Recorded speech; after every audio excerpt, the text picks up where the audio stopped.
Alors, allez savoir pourquoi, ma bonne dame, mais depuis hier, on ne parle que de démission. Non, c'est Sylvie juste à côté de vous. Mais si vous le voulez, vous pourriez, avec votre tissu provençal, faire la dame. Des démissions, voilà. Oui. Et il y en a eu de plus ou moins retentissantes, d'ailleurs, tout au long de la Ve République, Frédéric. Oui, parce qu'autrefois, sous la Troisième et la Quatrième, comme c'était des majorités de coalition, il y avait une liberté de parole. S'ils n'étaient pas tout à fait d'accord entre eux, on n'en faisait pas un drame. Mais dramatisation, au contraire, avec la Ve République, puisque là, il y a vraiment un régime présidentiel fort, donc on est pour ou contre le président de la République. Il n'y a pas de milieu.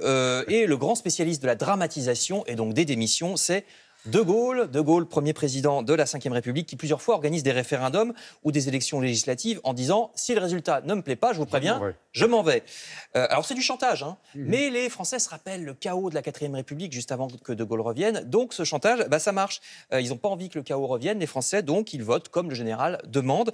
Sauf qu'un jour, il arrive un jour où ça ne marche plus. Ça ne marche plus à partir de 1969. Vous allez voir le général de Gaulle dire, là, en 69, que si le référendum sur le Sénat et la régionalisation est négatif, il s'en ira. Eh bien, tiens, on le prend au mot. Le référendum est négatif, il s'en va bouder en Irlande, le voici, il démissionne. Donc, c'est vrai qu'il était usé, il y avait eu mai 68. Oui. C'était pas la première fois qu'il le faisait, parce qu'en 46, président du gouvernement provisoire, c'est pareil, quand il a compris qu'il pourrait pas faire ce qu'il veut, en début 46, il avait démissionné.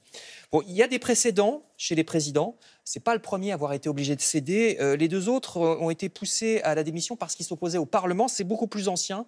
Regardez, ça remonte au 19e siècle pour le premier, c'est le président MacMahon en 1879. Lui, il voulait nommer des premiers ministres de son choix sans tenir aucun compte de la majorité à l'Assemblée nationale. Donc on lui a expliqué que ce n'était pas possible. Et bien il a dit, puisque c'est comme ça, je démissionne. Il s'en va, le président MacMahon. Et même chose ensuite en 1924, donc une cinquantaine d'années plus tard, avec Mitterrand, pas Mitterrand, hein, le président Alexandre Mitterrand. Lui aussi, il veut choisir des premiers ministres comme il veut sans tenir compte de l'Assemblée. Bon, c'est pareil, on le pousse à la démission. En 1924. Parmi ce genre de grands perdants poussés à la démission ou bien tout simplement pas repris, Jean-Jacques Servan-Schreiber en 1974, très éphémère ministre pendant 13 jours, ministre de la Réforme. Parce que lui, le Premier ministre de l'époque, Jacques Chirac, se rend compte que Jean-Jacques Servan-Schreiber est contre les essais nucléaires. Ça ne lui plaît pas à Chirac, donc il dégage Servan-Schreiber. Et vous voyez qu'on parle un peu d'écologie. Ça nous rapproche donc d'une personnalité dont on parle beaucoup depuis 24 heures. Très précisément, parce que c'était à cette heure-là. Exactement, oui, c'est vrai, dans une matinale. On ne regarde pas assez les matinales, la preuve que si on les regarde ou on les écoute, puisque c'était à la radio. Donc il y a ceux dont la démission est un coup de tonnerre, comme Nicolas Hulot depuis hier, et justement, parmi eux aussi, les coups de tonnerre. Jacques Chirac, on vient d'en parler. Premier ministre du président Giscard d'Estaing de 1974 à 1976. Alors pendant 2 ans, il va fulminer, il va ronger son frein à Matignon parce que Giscard fait des réformes libérales, presque à gauche, la majorité à 18 ans, l'avortement, la libéralisation du divorce. Ça ne plaît pas du tout à Chirac, qui est beaucoup plus à droite que Giscard.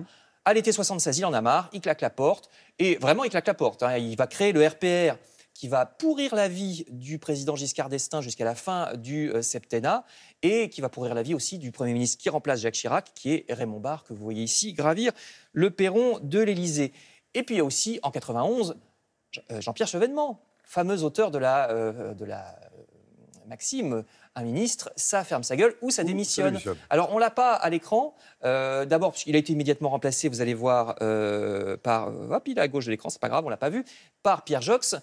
Parce que Jean-Pierre Chevènement était opposé à la guerre en Irak en 91. Donc quand on est ministre de la Défense, comme c'était son cas, ça fait un peu désordre d'être contre la guerre. Donc c'est pour ça que lui démissionne. Et la phrase « pourquoi on ne l'a pas ?» Parce qu'il n'a pas dit à l'antenne. C'est une phrase qui restera dans les limbes, mais elle restera célèbre malgré tout, comme celle d'un des grands démissionnaires. Merci beaucoup, Frédéric.